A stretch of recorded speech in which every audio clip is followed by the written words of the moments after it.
Welcome to கதை திரட்டு audio books. நம்ம சேனலை இது வரைக்கும் சப்ஸ்கிரைப் பண்ணாதவங்க சப்ஸ்கிரைப் பண்ணுங்க. பக்கத்தில் இருக்கிற பெல் ஐக்கானை கிளிக் பண்ணி ஆல்ங்கிற ஆப்ஷனை ப்ரெஸ் பண்ணுங்க. ஸோ தட் நான் போடுற கதைகளை உடனுக்குடனே நீங்கள் கேட்கலாம். வாங்க கதைக்குள்ள போகலாம். லேசான கை நடுக்கத்தை சமாளிக்க முயன்றவாறு ராமரத்தினம் அந்த உரையை வாங்கி பார்த்தான். அதன் மீது ரமணியின் அலுவலக முகவரி முத்து முத்தான கையெழுத்தில் காணப்பட்டது. அவனுள் குப்பென்ற ஒரு சூடு பரவி முகம் வியர்க்கலாயிற்று. மாலாவின் கையெழுத்து. பாதிக்கு மேல் அவனுக்கு விஷயம் புரிந்து விட்டது. என்னப்பா பிரமிச்சு போய் உட்கார்ந்துட்டு இருக்க? உன் தங்கை அந்த மாலாவோட கையெழுத்து தானே அது? ஆமா சார். அதுக்குள்ள இருக்கிற லெட்டரை எடுத்து படிச்சு பாரு. அவன் அப்படியே செய்துவிட்டு 4ஆக மடிக்கப்பட்டிருந்த கடிதத்தை பிரித்து படிக்கலானான். அன்புள்ள ரமணி அவர்களுக்கு வணக்கம். உங்கள் நண்பர் ராமரத்தினத்தின் தங்கை மாலாதான் இக்கடிதத்தை எழுதுகிறேன். இதை எப்படி ஆரம்பிப்பது எப்படி முடிப்பது என்று எனக்கு தெரியவில்லை. நான் ஏதாவது தவறாக எழுதியிருந்தால் என்னை மன்னிக்க வேண்டுகிறேன். அன்று நீங்கள் என் வீட்டுக்கு வந்ததில் இருந்து நான் உங்கள் ஞாபகமாகவே இருக்கிறேன். இதற்கு முன்னால் நான் யாரை பற்றியும் இப்படி நினைத்ததில்லை. இதற்கு மேல் ஒரு பெண் என்ன எழுதுவாள், என்ன எழுத முடியும்? என் மனம் உங்களுக்கு புரியும் என்று நினைக்கிறேன். நாங்கள் பரம ஏழைகள் என்பது உங்களுக்கு தெரியும். அப்படி இருந்தும் இப்படி எழுதுகிறாளே என்று என்மேல் ஆயாசப்பட மாட்டீர்கள் என்று நம்புகிறேன். நான் இந்த கடிதத்தை எழுதியது உங்களுக்கு பிடிக்கவில்லை என்றால் கிழித்து போட்டு விடுங்கள். நீங்கள் பணக்கார குடும்பத்தை சேர்ந்தவர். உங்களை நினைத்து பார்ப்பதற்கு கூட எனக்கு தகுதியோ அந்தஸ்தோ சிறிதும் கிடையாது. உங்களுக்கு சம்மதம் இல்லையானால் என் கடிதம் பற்றிய விஷயத்தை விட்டு விடுங்கள். தயவு செய்து என் அண்ணாவுக்கு தெரிவித்து அவன் மனசை கஷ்டப்படுத்தி விடாதீர்கள். ஆனால் நீங்கள் சம்மதித்தால் நான் மிகவும் பாக்கியசாலி. பதில் எழுத வேண்டாம். எனக்கு கடிதம் எழுதக்கூடியவர்கள் யாரும் இல்லை. எனவே எழுதினால் நான் வம்பில் மாட்டிக்கொள்ளும்படியாகும். சம்மதமானால் எங்கள் வீட்டுக்கு வந்து என் அண்ணா அம்மா ஆகியோருடன் பேசுங்கள். எனக்கு ஆதரவு தருவீர்கள் என்று நம்புகிறேன். உங்கள் அன்புள்ள மாலா. படித்து முடித்த ராமரத்தினம் அதிர்ந்து போய் உட்கார்ந்திருக்கிறான். மாலா இப்படி எழுதியிருந்ததை அவனால் செரித்து கொள்ளவே முடியவில்லை. நம்பவும் முடியவில்லை. அவன் கண்கள் கனப்பொழுதுள் கலங்கிவிட்டன. தான் காண்பது கனவா நினைவா என்று ஒருவருக்கு ஐயம் வந்துவிட்டால் அந்த நபர் தன்னைத்தானே கிள்ளி பார்த்து கொண்டதாக எழுத்தாளர்கள் எழுதுவது அப்போது அவனது நினைவுக்கு வந்தது. அந்நிலையில் தானும் அப்போது இருந்ததாக அவனுக்கு தோன்றியது. மாலாவா இப்படியெல்லாம் ரமணிக்கு எழுதியிருக்கிறாள் எனும் எண்ணத்தில் அவன் தவித்து போனான். என்னப்பா அப்படியே உட்கார்ந்து போயிட்ட? ஒண்ணுமே சொல்லாம இருந்த என்ன அர்த்தம்? என் தங்கை இப்படி ஒரு லெட்டர் எழுதியிருக்கிறதே என்னால நம்பவே முடியல சார். அவளை மன்னிச்சிடுங்க. ரமணி டூர்ல இருந்து வந்ததும் அவங்கிட்டையும் நான் மன்னிப்பு கேட்டுக்கிறேன். இதை பாருப்பா, ரமணிக்கு இது தெரியாது. அவன் அதை படிக்கவே இல்லை. அதை இப்படி என்கிட்ட கொடு. ரமணி கை தவறுதலாய் தலையணைக்கு அடியிலோ அல்லது வேறு எங்கேயாவதோ அதை வைத்து சென்றிருக்க வேண்டும் என்றும் அது அவர் கண்களில் பட்டுவிட்டதாகவும் அதுகாரும் நினைத்திருந்த ராமரத்தினம் அதை அவரிடம் திருப்பி நீட்டியபடி அதிர்ச்சியுடன் அவரை பார்த்தான். என்னப்பா அப்படி பார்க்குற? நிஜமா தான் சொல்கிறேன். அவன் டூரில் கிளம்பி போனதுக்கு அப்புறம் இது வந்தது. ஒரு லைப்ரரி புக்கை மறந்து போய் ரமணி ஆஃபீஸில் விட்டுட்டு டூர் போயிட்டான். அதை திருப்பி கொடுக்க வேண்டிய நாள். மற்ற நாளாக இருந்ததை படிக்க தெரிஞ்ச பியூன் பார்த்துட்டு அதை கொண்டு வந்து கொடுக்கறதுக்காக வந்தப்ப ஆஃபீஸ் அட்ரஸ்க்கு வந்திருந்த இதையும் எடுத்துட்டு வந்து கொடுத்தான். ஒரு நெருடலில் நான் அதை பிரித்து படித்தேன் என்றவாறு வெற்றி புன்சிரிப்புடன் அவ்வுரையை அவர் பத்திரப்படுத்தி கொண்டார். என்ன அப்படி பார்க்குற? பிரத்தியாருக்கு வந்த லெட்டரை இந்த மனுஷன் பிரித்து படிச்சிருக்கானேன்னா அவன் ஏன் பிள்ளைப்பா? நாளைக்கு ஏதேனும் சிக்கல் அவன் மாட்டின்டா நான் தானே கஷ்டப்படணும். வீட்டு அட்ரஸ்க்கு எழுதாம ஆஃபீஸ் அட்ரஸ்க்கு எழுதி இருந்தது தான் என்னோட அந்த நெருடலுக்கு காரணம். இவ்வாறு சொல்லிவிட்டு அவர் மீண்டும் ஒரு வெற்றி புன்னகை புரிந்தார். உண்மைதான், இவர் மேல் நான் கசந்துக்க முடியாது. ஆனா இதுவே ஒரு பணக்கார பொண்ணுகிட்ட இருந்து வந்திருந்தா இவரோட எதிரொலியே வேற மாதிரி இருந்திருக்கும். பொண்ணுகளுக்கு அடக்கம் வேணும்ப்பா. இப்படியே ஒரு ஆம்பளைக்கு தானே முந்திக்கிட்ட லவ் லெட்டர் எழுதுவா ஒரு பொண்ணு என்று அவர் மேற்கொண்டு பேசியதும் அவனுள் ஆத்திர நெருப்பு மோண்டு அவன் உடம்பு முழுவதையும் தகித்தது. ஆனால் அவருடைய விமர்சனம் அவனை சிறுமையுற செய்து விட்டதால் அவனுக்கு வாய் அடைத்து போனது. அதையும் மீறி திமிரி புறப்பட்ட சொற்களை விழுங்கியதில் தொண்டை வலித்தது. அவன் தலையை கவிழ்த்து கொண்டு கால் கட்டை விரல்களை பார்த்தபடி இருந்தான். இவ்ளோ அழகா லெட்டர் எழுதியிருக்காளே உன் தங்கை, எது வரைக்கும் படிச்சிருக்காவ? 9ஆம் வகுப்பு வரைக்கும் தான் சார். குனிந்தபடியே அவன் பதில் இறுத்தான். ஓ, 9ஆம் வகுப்பு வரைக்கும் படிச்சதுக்கே இவ்வளவு வக்கணையா ஒரு லவ் லெட்டரா? நிறைய படிச்சிருந்தா சுத்தி இருக்கிற ஆம்பளை பசங்க என்ன கதியாறது? அவருடைய கிண்டல் சொற்கள் அவனது நெஞ்சில் சுருக்கென்று குத்தின. உன் மனசை புண்படுத்தணுங்கிறது என்னோட நோக்கம் இல்லப்பா. இந்த காலத்து பொண்ணுங்க எப்படி கெட்டு குட்டி சுவராட்டாங்கன்னு பாரு. சினிமாவும் டிவியும் பத்திரிகைகளும் பண்ற வேலை தானா முந்திட்டு லவ் லெட்டர் எழுதுற அளவுக்கு ஆயிப்போச்சு. அவனால் பேச முடியவில்லை. என்னப்பா கம்முன்னு இருக்க? உன் தங்கை இப்படி எழுதுனது உனக்கு சம்மதமானது தானா? ராமரத்தினம் வாயை திறந்தான். இல்ல சார், இல்லவே இல்ல. அவ பண்ண காரியம் எனக்கும் தான் பிடிக்கல. ஆனா ஆம்பளை எழுதுனா சரி, அதையே ஒரு பொண்ணு எழுதினா மட்டும் தப்புன்றது என்ன நியாயம் சார்? ஆண் முந்திண்டா தப்பில்லைன்னா பொண்ணு முந்திண்டாலும் ஒன்றும் தப்பில்லை சார். வக்கனையா பேசுறியேப்பா. கேட்கறதுக்கு நியாயம் போலத்தான் படுது. ஆனா ஆம்பளையும் பொம்பளையும் ஒன்னாப்பா. என்ன இருந்தாலும் பொண்ணுங்களுக்கு கொஞ்சமாவது அடக்க ஒடுக்கணும் இருக்கணும்ப்பா. ராமரத்தினம் ஆத்திரமாகவும் பதற்றத்துடனும் எழுந்து நெட்டு குத்தாக நின்றான். என் தங்கைய நேர்ல பார்த்துட்டு சொல்லுங்க சார். குனிஞ்ச தலை நிமிராத பொண்ணு. புடவை தலைப்பை இழுத்து போத்திண்டு தான் வெளியே போவா. கணேசன் பக் என்று வெடி சிரிப்பொன்றை உதிர்த்தார். அந்த சிரிப்பின் ஊட்கிடையான கேலி புரிந்து போனதில் அவன் அப்படியே குன்றி போனான். அது மாதிரி பொண்ணுகளைத்தான்ப்பா நம்பவே கூடாதுன்னு சொல்வாங்க. அது எவ்வளவு நிஜம்ங்கிறதை இப்பதான்ப்பா புரிஞ்சுண்ட. சார், வாய்க்கு வந்தது பேசாதீங்க. என் தங்கை தங்கமான நடத்தி உள்ள பொண்ணு. காலாகாலத்துல எங்க வறுமையால அவளுக்கு கல்யாணம் பண்ணி வைக்க முடியாம போச்சு. உங்களை மாதிரி பணக்காரங்க தான் சார் இதுக்கெல்லாம் காரணம். ரமணியை அவளுக்கு பிடிச்சிருந்தது. ஏதோ எழுதிட்டா. அதுக்காக கண்டமேனிக்கு வார்த்தையை விடாதீங்க சார். ரொம்பவும் தான் துள்ளாதேப்பா. உன் தங்கைக்கு புத்திமதி சொல்வியா? அதை விட்டுட்டு என்னமோ பெருசா பிரசங்கம் பண்றியே. அவ லெட்டரை பத்தி ரமணிக்கு தெரியாதுன்னு அவகிட்ட சொல்லி வை. தெரியக்கூடாதுன்னு சொல்லு. உனக்கும் சேர்த்து தான் சொல்றேன். இதை நடக்காதுன்னும் சொல்லிடு. என்ன தெரிஞ்சதா? ரமணியோட ஆபீஸ் பியூன் உங்களுக்கு வந்த ஒரு கவரை உங்க அப்பா கிட்ட கொடுத்தேன் சார்னு ரமணி கிட்டவே அவன் திரும்பி வந்ததும் சொன்னா உங்க சாயம் வெளுத்திடுமே என்று தனக்குள் எண்ணமிட்டபடி அவன் ஒன்றும் சொல்லாதிருந்தான்.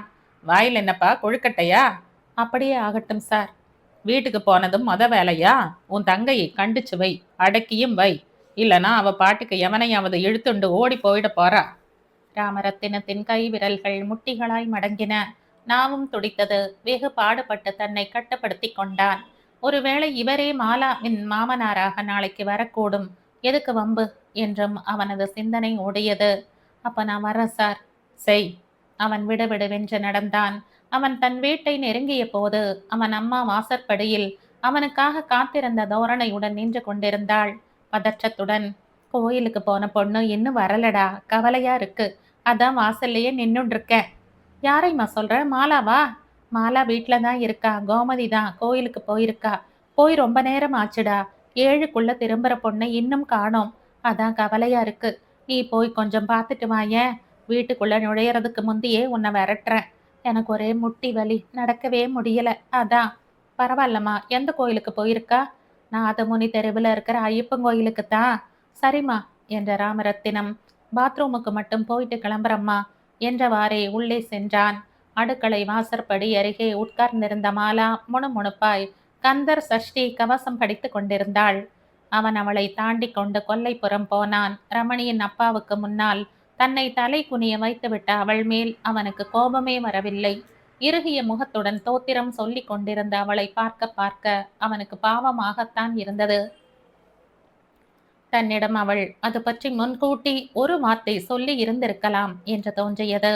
ஆனால் தானாகவே எப்படி சொல்லுவாள் என்றும் தோன்றியது.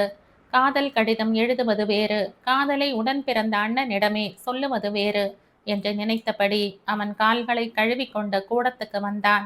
மாலா தலை உயர்த்தி பார்த்தாள். ராமரத்தினத்தின் முகத்தில் தென்பட்ட ஏதோ ஒன்று அவள் பார்வையை தாழ்த்தியது.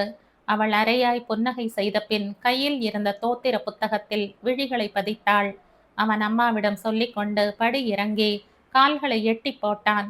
கோமதி இன்னும் வீடு திரும்பாதது ஏனோ அவன் மனதை கலக்கியது. ஓட்டமும் நடையுமாக ராமரத்தினம் கோயிலின் நுழைவாயிலை அடைந்த போது அவன் உடம்பு முழுவதும் வேர்வையில் சில்லிட்டிருந்தது. புழுக்கமான அந்நிலையிலும் கோயிலின் அரசமரத்து காற்றின் குளுமையால் வேர்வையின் பிசுபிசுப்பு சற்றே தணிந்த உணர்வை அனுபவித்தவாறு அவன் விரைவாக கோயிலுள் நுழைந்தான். கோயில் பூட்டப்படும் நேரத்தை நெருங்கிக் கொண்டிருந்ததை ஆள் அரவம் குறைந்ததில் இருந்து அவன் புரிந்து கொண்டான். மின் தடை ஏற்பட்டிருந்தது. முதலில் அவன் எண்ணெய் விளக்குகளின் மங்கிய வெளிச்சத்தில் இருந்த பிரகாசத்துக்கு போனான். அங்கே தட்சிணாமூர்த்தியின் சந்நிதிக்கு பின்புறத்தில் இருந்த ஈனக்குரலில் ஒரு முனகல் கேட்டது. அது கோமதியினுடையதுதான் என்று அவனுக்கு புரிந்துவிட்டது. அவன் பதற்றத்துடன் பின்புறத்துக்கு போனான். கோமதிதான் அரை மயக்கமாய் கிடந்தாள். இன்னது நடந்துவிட்டிருந்திருக்க வேண்டும் என்பது புரிந்து போனதில் அவன் கண்களில் நீர் மல்கியது.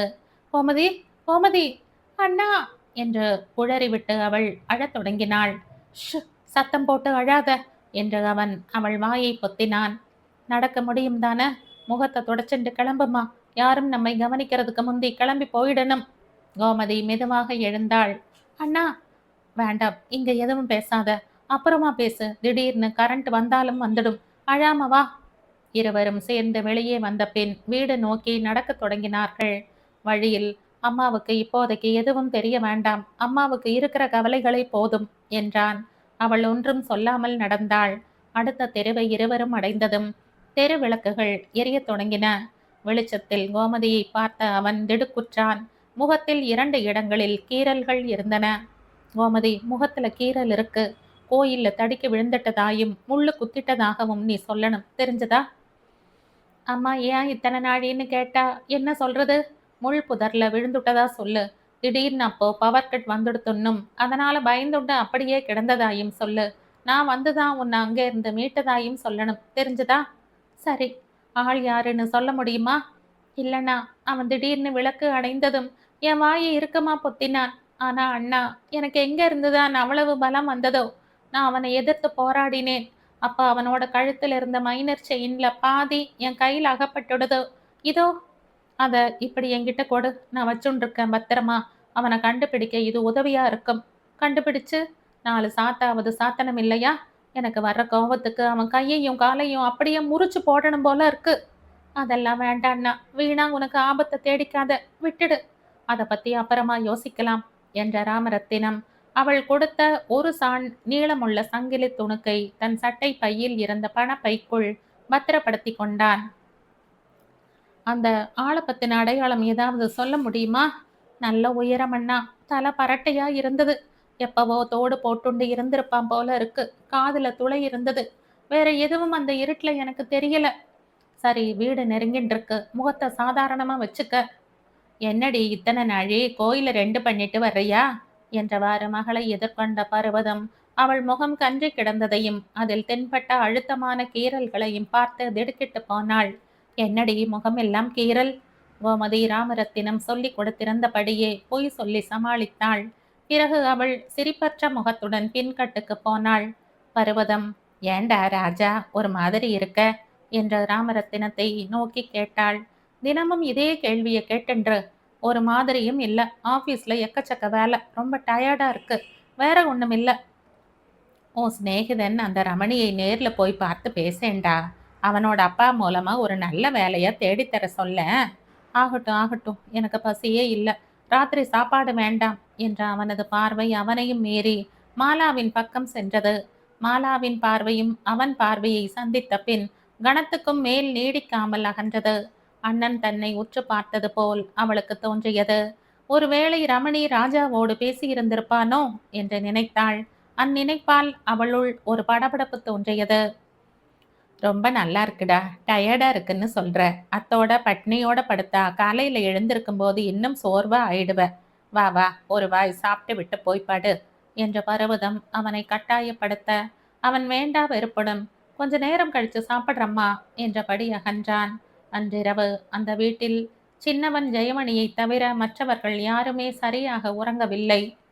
பர்வதம் வழக்கம் போல் உறக்கமும் விழிப்புமாய் புரண்டு கொண்டிருக்க, ராமரத்தினம் வழக்கத்தை காட்டிலும் அதிக நிம்மதி குறைவுடன் முழுக்க முழுக்க தூங்காமலே புரண்டு கொண்டிருந்தான். ராமரத்தினத்தின் பார்வையில் தான் உணர்ந்த வேறுபாட்டால் மாலாவுக்கு உறக்கம் வரவில்லை. கோயிலில் நடந்துவிட்ட துர்நிகழ்வால் கோமதியும் அன்றிரவு தூக்கம் தொலைத்தாள். ரமணியின் அப்பா தன்னை வர சொன்னதையும் அவருடன் நடந்த கசப்பான உரையாடலையும் மறுநாள் ஒரு தோதான நேரத்தில் மாலாவுக்கு சொல்லிவிட வேண்டும் என்று ராமரத்தினம் தீர்மானித்தான். அது அவளை வருத்தம்தான். ஆனாலும் சொல்லாமல் மறைப்பதும் சரியில்லை.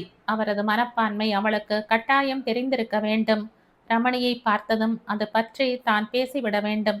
அவனுக்கு தெரியக்கூடாது என்று அவர் கட்டளை இட்டிருந்தாலும் தான் அதை கீழ்ப்படிய வேண்டியதில்லை. வருவது வரட்டும். யார் வீட்டு கடியாரத்திலோ 12 மணி அடித்தது. சற்று தொலைவில் படுத்து கொண்டிருந்த தாயையும் தங்கைகளையும் பார்த்து பெருமூச்சு விட்டு கொண்டு ராமரத்தினம் கண்களை மூடிக்கொண்டான். அப்பொழுது மாலா எழுந்து நின்றாள். கண்ணாடி வளைகளின் ஓசையில் இருந்து அது அவனுக்கு புரிந்தது. ஒருவேளை பாத்ரூமுக்கு போகிறாளோ என்னவோ என்று எண்ணிக்கொண்டான்.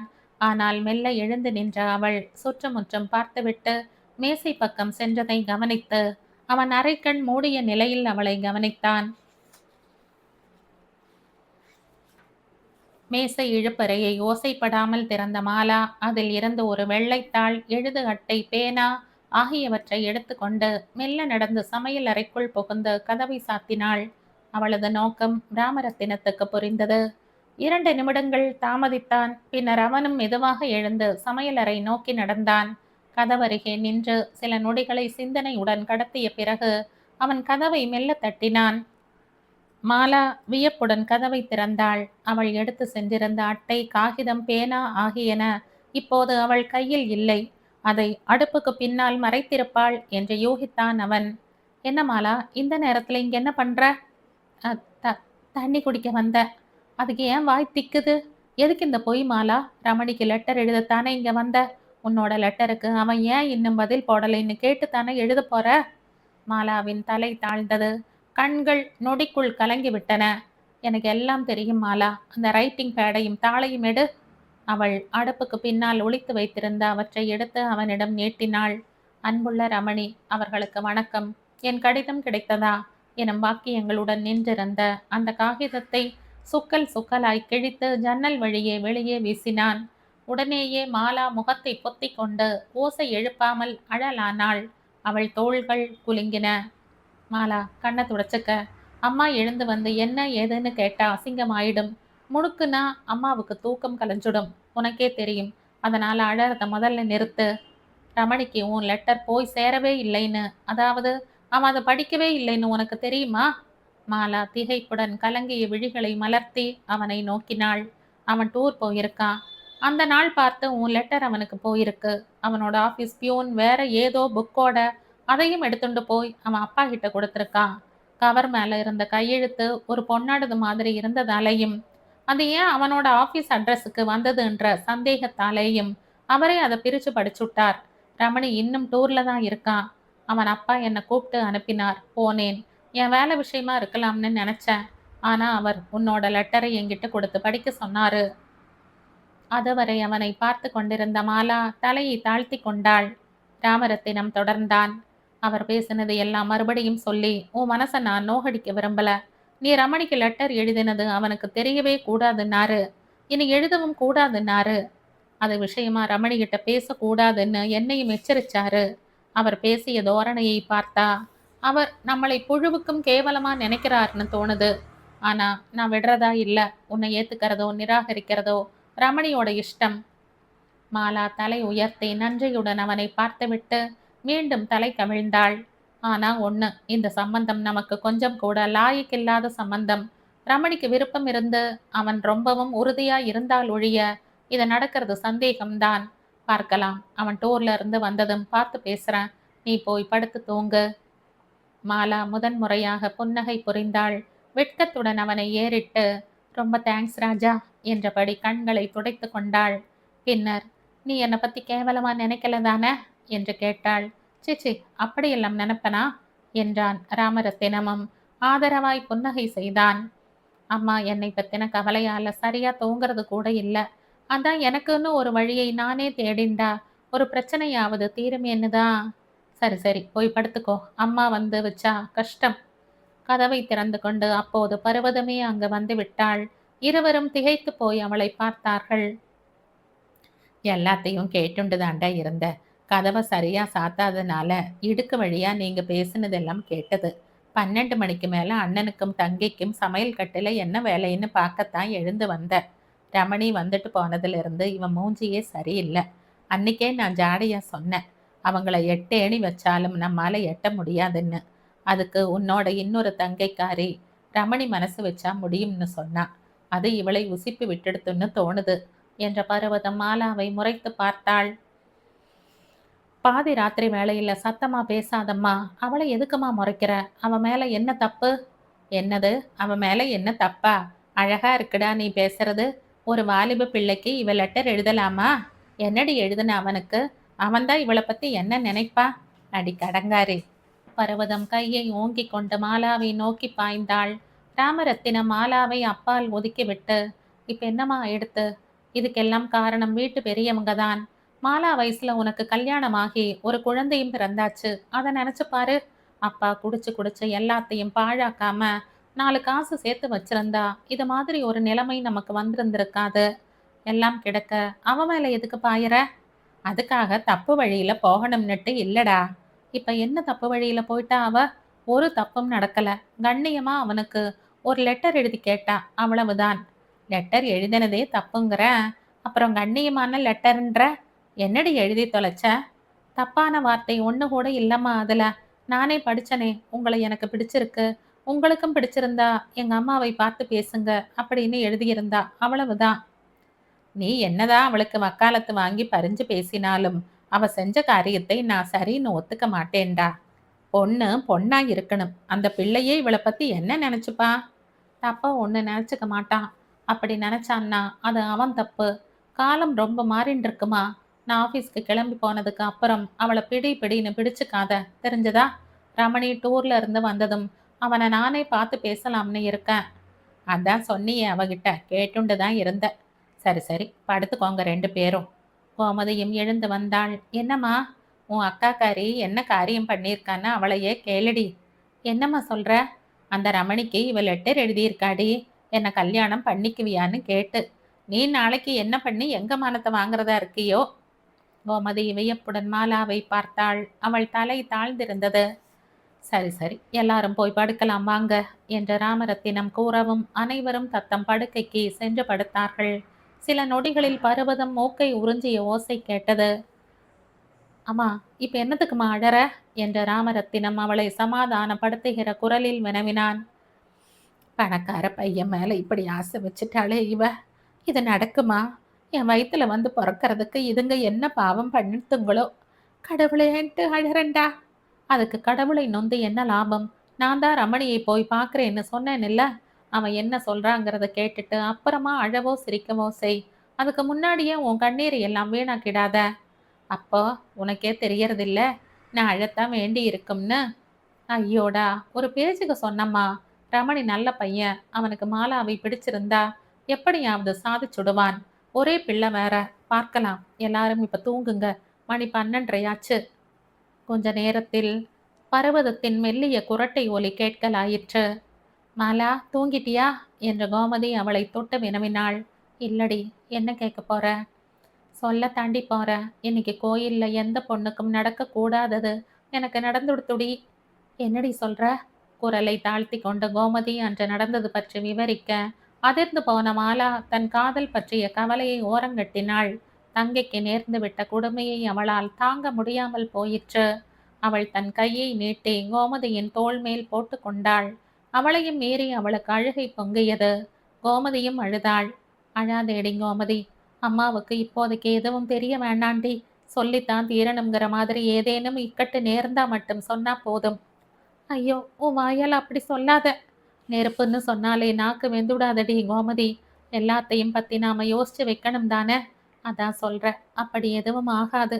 ஆகக்கூடாதுன்றதுதான் என்னோடவும் பிரார்த்தனை. கவலைப்படாம தூங்குடி என்ற மாலா தன் கையை அகற்றி கொண்டு தானும் கண்களை மூடிக்கொண்டாள். ஆனால் அவளாலும் தூங்க முடியவில்லை. கோயிலாச்சேன்னு கூட பார்க்காம இப்படியும் நடப்பாங்களா மனுஷங்க?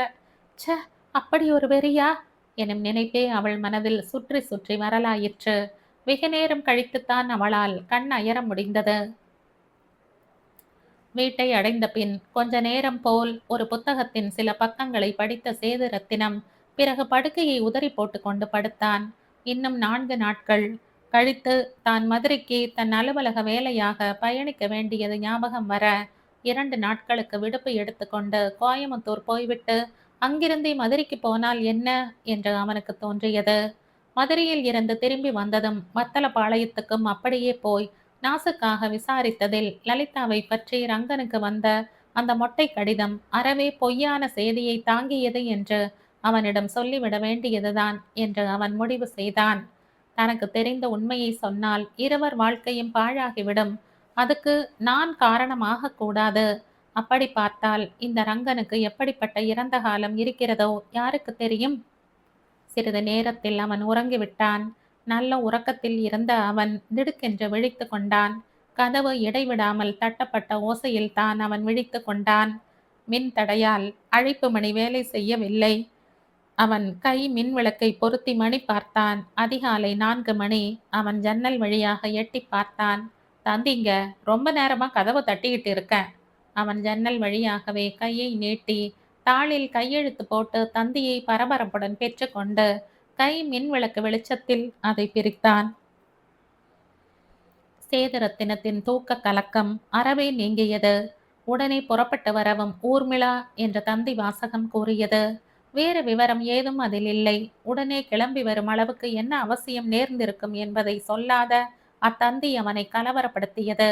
ஒரு பெட்டியில் தேவையான உடைகள் முதலியவற்றை எடுத்து தயாராக வைத்து கொண்டான். இன்னும் 4 நாட்களில் அலுவலக வேலையாக மதுரைக்கு கிளம்ப வேண்டியிருந்த நிலையில் அந்த 4 நாட்களுக்கும் விடுப்புக்கு தன் அலுவலரை தொலைபேசியில் அழைத்து சொல்லிவிட தீர்மானித்தான். வேலை தொடர்புள்ள கோப்புகளை படிப்பதற்காக ஏற்கனவே அவன் அவற்றை எடுத்து செல்ல அவன் அலுவலகம் போக வேண்டிய தேவை இருக்கவில்லை. அவன் அவருடன் தொலைபேசியில் தொடர்பு கொண்டு சேதியை சொன்னதும் அவர் சரி என்றார். அவனும் முதல் ரயிலை பிடித்து ஏறினான்.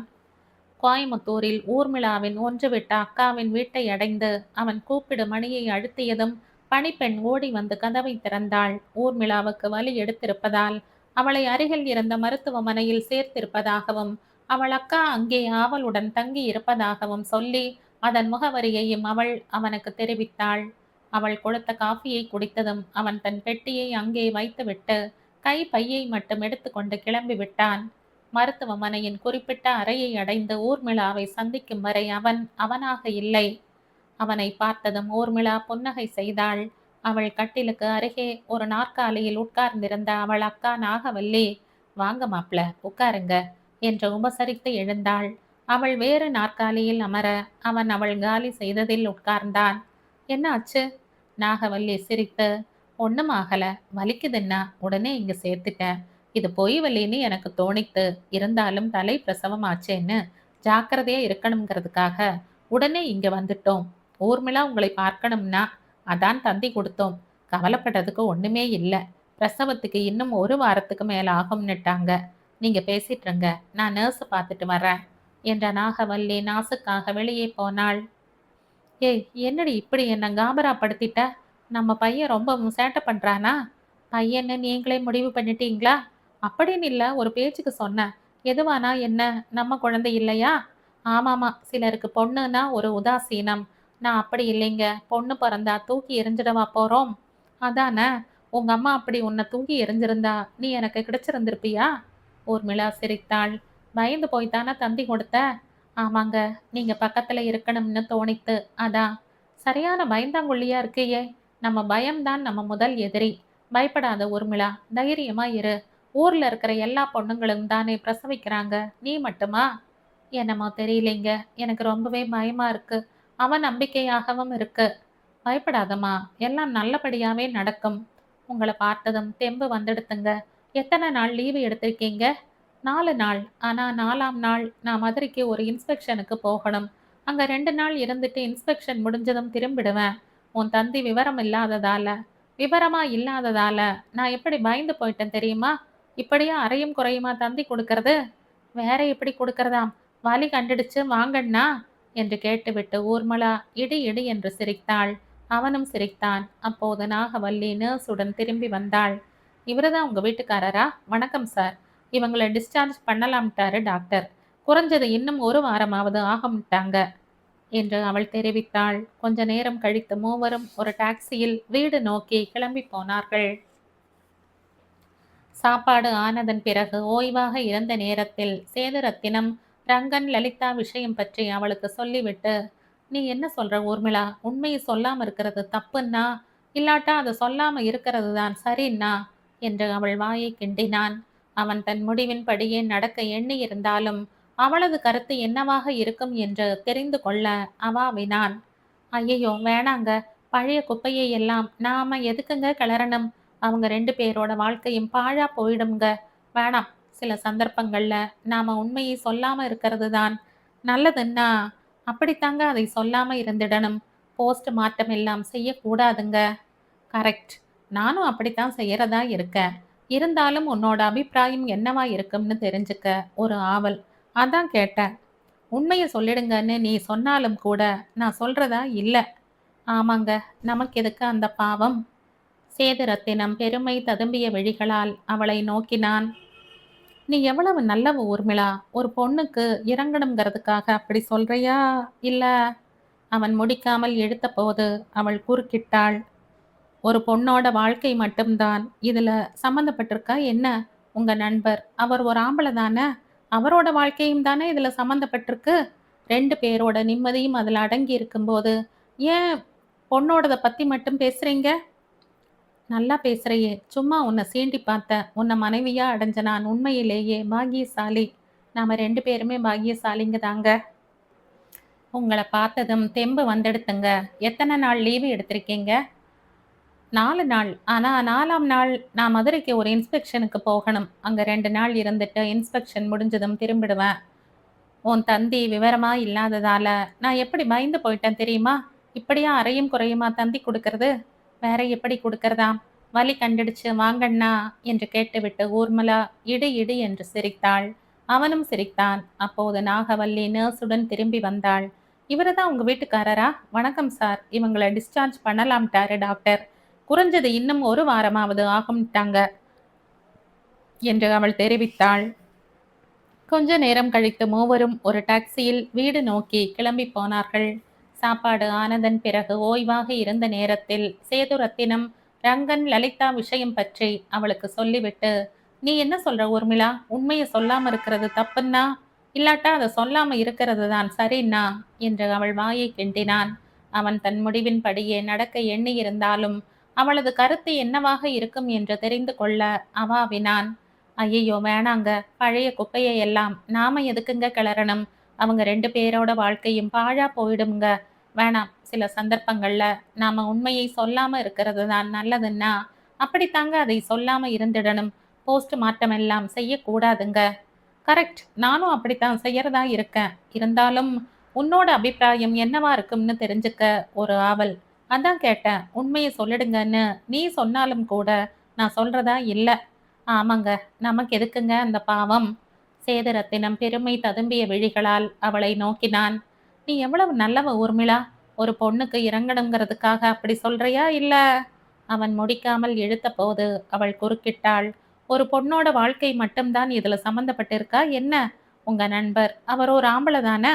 அவரோட வாழ்க்கையும் தானே இதுல சம்மந்தப்பட்டிருக்கு. 2 பேரோட நிம்மதியும் அதுல அடங்கி இருக்கும்போது, ஏன் பெண்ணோடத பத்தி மட்டும் பேசுறீங்க? நல்லா பேசுறியே! சும்மா உன்னை சீண்டி பார்த்தேன். உன்னை மனைவியா அடைஞ்ச நான் உண்மையிலேயே பாக்கியசாலி. நாம 2 பேருமே பாக்கியசாலி தாங்க. ஆமாமா. சற்று பொறுத்து. அப்பப்ப ஹோட்டல் சாப்பாடும் சாப்பிடுறீங்க தானே? இல்ல தினமும் நீங்களே ஏதாச்சும் சின்னதா சமையல் பண்ணிக்கிறீங்களா? முடிஞ்சப்ப பண்ணிக்கிறேன். மத்த நாள்கள்ல ஹோட்டல்ல தான்.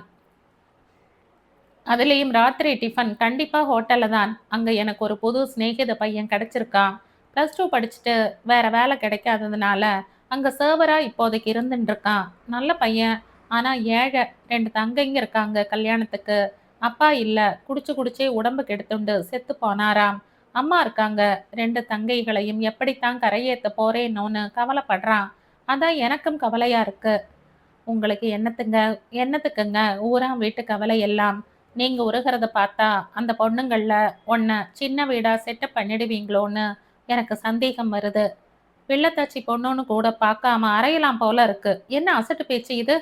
சேதுரத்தினத்துக்கு உண்மையாகவே ஆத்திரம் வந்துவிட்டது என்பதை புரிந்து கொண்ட ஊர்மிளா, சாரிங்க, விளையாட்டுக்கு சொன்னேன். இதுல என்ன விளையாட்டு? அதான் சாரி சொல்லிட்டேன்ல. சரி சரி விடு. அந்த பொண்ணுங்களுக்கு கல்யாணம் திகஞ்சு வர்றப்ப நாம சில ஆயிரங்களாவது கொடுக்கலாம்ங்க. பாவம். உனக்கு எவ்வளவு நல்ல மனசு ஊர்மிளா. இது மாதிரி பேசுறத விட்டுட்டு அசட்டுத்தனமா ஜோக் அடிக்கிறையே.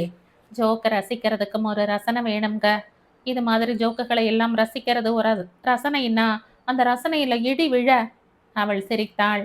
மதுரையில் அலுவலக பணிகளை முடித்த பின்னர் ரங்கனுக்கு வாக்களித்திருந்தபடி வத்தலபாளையத்துக்கு போய் திரும்பினான். வந்த அன்றைய அலுவலகத்தில் சாப்பாட்டு நேரத்தில் ரங்கனிடம், உனக்கு வந்த மொட்டை கடிதத்துல இருந்ததெல்லாம் அண்ட புழுகுப்பா. அப்படியெல்லாம் எதுவுமே கிடையாது. நான் சொன்னதுதான் உண்மை. லலிதா மேல கிளப்பி விட்ட புரளிப்பா அது. நம்பாத. அதை அப்படியே மறந்துடு. ரங்கா, வீணா மனசை போட்டு உழப்பிக்காத என்ன என்று அவன் ரகசிய குரலில் சொன்னபோது ரங்கனின் முகத்தில் நிம்மதி புன்னகை மலர்ந்ததை கவனித்த சேதுரத்தினமும் நிம்மதியுற்றான். தேங்க்ஸ் சேது, இப்பதான் எனக்கு நிம்மதியாச்சு என்று கூறிவிட்டு ரங்கன் புன்னகை புரிந்தான். அப்போது தலைமை எழுத்தர், சேது உனக்கு போன்பா என்று குரல் கொடுத்தார். சாப்பிட்டு முடித்திருந்த சேது சம்புடத்திலேயே கையை கழுவிய பிறகு மேசையை நெருங்கினான். போன் எங்க இருந்து சார்? கோயம்புத்தூர்ல இருந்தா? நான் கேட்கலையேப்பா. சேதுரத்தினம் ஒலி வாங்கியை காதில் பொருத்தி, ஹலோ சேது பேசுறேன், யாருங்க என்றான். சாரி சேது சார், நான் ராமு பேசுறேன். ஆபீஸ் டயத்துல டிஸ்டர்ப் பண்ணிட்டேனா என்று ராமரத்தினம் சொன்னதும், இல்லப்பா இப்ப எங்களுக்கு லஞ்ச் டைம் தான், சொல்ல என்ன விஷயம் என்று சேதுரத்தினம் விசாரித்தான். ஊர்மிளாவுக்குத்தான் மறுபடியும் ஏதோ என்று கவலைப்பட்டபடி தொலைபேசியை நெருங்கிய அவனுக்கு நிம்மதியாக இருந்தது. சொல்லாம கொள்ளாம எங்க சார் போயிட்டீங்க? உங்ககிட்ட சொல்றதுக்கு எக்கச்சக்கமான விஷயங்கள் வச்சிருக்கேன். சேது சார், இன்னைக்கு ஹோட்டலுக்கு வருவீங்களா? உங்க வைஃபுக்கு உடம்பு சரியில்லைன்னு கோயம்புத்தூருக்கு போயிருந்தீங்களாமே, என்ன சார் ஆச்சு? குழந்தை பிறந்துடுத்தா என்று அவன் மூச்சு விடாமல் பேசினான். இன்னும் இல்லப்பா, ஒரு வாரத்துக்கு மேல ஆகுமாம். வெறும் காய்ச்சல் தான்ப்பா. பயந்துண்டு தந்தி அடிச்சிட்டாங்க. அதான் போய் பார்த்துட்டு அப்படியே மதுரையில ஒரு இன்ஸ்பெக்ஷன் வேலையையும் முடிச்சுட்டு இன்னைக்கு தான் வந்தேன். அவங்க சொன்ன ஒரு வார கெடு முடிய இன்னும் 2 நாள் தான் இருக்கு. All the best Sethu sir. இன்னைக்கு வர்றீங்களான்னு கேட்டேன். கண்டிப்பா வரேன்ப்பா. சேதுரத்தினம் ஒலி வாங்கியை வைத்துவிட்டு ராமரத்தினம் பற்றி யோசிக்கலானான். காரில் தாமே வந்து ராமரத்தினத்தை அழைத்து போன ரமணியின் அப்பா அவனை எதற்கு கூட்டிக் கொண்டு போயிருந்திருப்பார்? அவனிடம் எதை பற்றி என்ன பேசி இருந்திருப்பார் எல்லாம் அவனை நேரில் சந்திக்கும் போதுதான் தெரிய வரும். சேதரத்தினத்தின் வருகை லலிதாவிடம் மிகப்பெரிய மாற்றத்தை ஏற்படுத்தி விட்டிருந்தது. எந்த தவறும் செய்யாத ஒரு பெண்ணை விடவும் தான் ரங்கனிடம் அதிக அதிகார தோரணையுடன் நடந்து வந்துள்ளதை கரை படிந்த தன் கடந்த காலம் சேதுரத்தினத்தால் வெளிப்பட்டு விடுமோ என்கிற அச்சம் அவளை மறுபரிசீலனை செய்ய வைத்துவிட்டது. எனவே இனிமேல் ரங்கனிடம் சற்றேனும் மரியாதையாக நடந்து கொள்ள வேண்டும் என்கிற முடிவை அந்த அச்சம் அவளிடம் விளைவித்தது. அவளது போன்று மாறாவிடில் தனது வருங்காலம் சிக்கலின்றி இருக்க வேண்டும் என்கிற தன் பிரார்த்தனை பலிக்க வாய்ப்பில்லை என்றும் அவள் நம்பத் தொடங்கினாள். அவளுக்கே தன்னை பற்றிய வியப்பு மேலோங்கியது. கரை படிந்த தனது கடந்த காலம் அவனுக்கு தெரியாது, தெரிய வராது என்கிற நிலையில் தனது எதேச்சதிகாரம் கொடிகட்டி பறந்து கொண்டிருந்ததையும் தெரிந்து விடுமோ என்கிற தற்போதைய திடீர் திருப்பத்தால் இப்போது அது பெரிதும் தளர்ந்து விட்டிருப்பதையும் ஒப்பிட்டு பார்த்து மனித மனம் செயல்பட்ட விந்தையை ஒரு புதிய கோணத்தில் அவள் ஆராய முற்பட்டாள். ரங்கனின் மீது அவளுக்கு அதுவரையில் அவள் உணர்ந்தறிந்திராத அன்பும் பரிவும் விளைந்தன. ஆயினும் அறிவும் தந்திரமும் நிறைந்த அவள் அந்த மனமாற்றத்தை முழுவதுமாக உடனே செயல்படுத்திவிடக் கூடாது என்னும் ஜாக்கிரதையான முடிவுக்கு வந்தாள். கொஞ்சம் கொஞ்சமாகத்தான் அவள் மாற வேண்டும். சேதுரத்தினத்தின் வருகையுடன் தன் மனமாற்றத்தை முடிச்சு போட்டு பார்த்து ரங்கனை யோசிக்க வைக்க கூடாது என்று அவள் நினைத்தாள். அரசல் புரசலா ஏதேனும் அவன் காதில் தன்னை பற்றிய செய்தி பின்னர் என்றேனும் விழுந்தால் அது உண்மையாகத்தான் இருக்கும் என்று அவனை அவளது மாற்றம் யூகிக்க வைக்கும் என்று அவள் அஞ்சினாள். வேறு ஆதரவற்ற நிலையில் தான் புத்திசாலித்தனத்துடன் நடந்து கொண்டாக வேண்டிய கட்டாயத்தையும் அவள் நன்றாகவே உணர்ந்தாள்.